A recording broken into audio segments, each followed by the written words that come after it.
It was an idea about 4 years ago, and we did 3 years of research and checking that we got the Australian electrolyte standards and that they tasted really good. We wanted to make sure that they didn't just taste like salt or electrolytes. And so then 12 months ago we went commercial and we got the big machine and started producing, because before that I could only do about 20 at a time. I had a little boy who had chronic tonsillitis, and my husband had been severely unwell for a few years, and so we had already started looking at all the labels and what was in our foods, and so we were very careful about what we were giving our children. And I noticed when he had tonsillitis there wasn't anything natural with electrolytes to give him, so that's how we started making our own. We looked at the other ice blocks in that same sort of format, and a lot of them were full of sugar, didn't have real fruit juice. So what was important to us was that they had the electrolytes, so coconut water and coconut powder, that we use real fruit juice, and we only use Australian fruit juice. Nothing is from concentrate.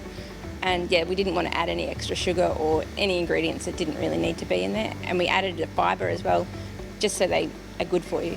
At the time I was running a family daycare, and so we were talking to the parents there, and they wanted them as well, so I made them just for friends and family. And then we wanted to go bigger, but I couldn't make them by hand and sell them commercially, so we looked around for a machine, and this is what we came up with. So it does 120 ice blocks in 1 minute. We sell at a lot of local health food shops, like Grub Organics is one of our good sellers, Be Fresh in Morana, the Natural Grocer in Caloundra, and Silo Health Foods. We've got about 20 to 30 schools on board, and they've just really started to ramp up in the last few months with interest.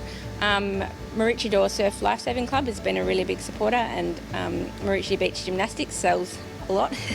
And we're in the whole health pharmacies here on the coast and in Brisbane, and some CrossFit gyms and things like that in Brisbane as well. Through FAN, we've joined FAN probably 18 months ago now, and they've been a massive support. They run lots of courses that have helped our business just locally. We're big on the grassroots thing of starting local and making sure it worked here, but my husband always had the global idea that it's a product that could go around the world, so we joined FAN and they've been a massive support. ANZ run trade missions into Asia 5 times a year. So the one that Emma and I attended, so Emma from FAN, was into Vietnam and Singapore as a food and beverage delegation. In that mission we had some very successful meetings with distributors and buyers in the Singapore and Vietnam markets, resulting in this opportunity, which is the first cab off the ranks, so to speak. Singapore is a perfect market for us. It's hot all year round. They're very health conscious. 75% of Singaporeans read the label and want to know what's in their product, and will go for healthy foods and pay more for healthy foods. There is definitely an opportunity for Sunshine Coast-based products in Asia, both Vietnam and Singapore where we went, but throughout Asia.